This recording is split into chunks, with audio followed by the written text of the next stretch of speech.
Here's how to make a really delicious vegan ricotta cheese. First, you're going to combine 1/2 of a cup of raw cashews with 1 cup of filtered water in a blender and blend that on a very high speed until nice and creamy for about 30 seconds to a minute. Then you're going to add 1 whole drained package of firm tofu and then give that a little bit of a blend so that it mixes together with the cashew cream.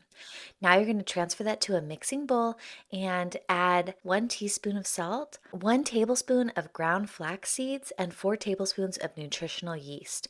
You can stop here and this will be a really nice, creamy, plain ricotta cheese. But I was making lasagna this night. I made this dish, so I went ahead and added some garlic powder, some dried basil, and dried oregano to make this a delicious garlic herb vegan ricotta cheese. Let this set up in the refrigerator for about 30 minutes so that the flax seeds can absorb the liquid in the ricotta cheese and get nice and thick, and then you have a really delicious, creamy, high protein vegan ricotta cheese that you can use for any recipe. Make sure to like this video and subscribe for more vegan recipes in your feed.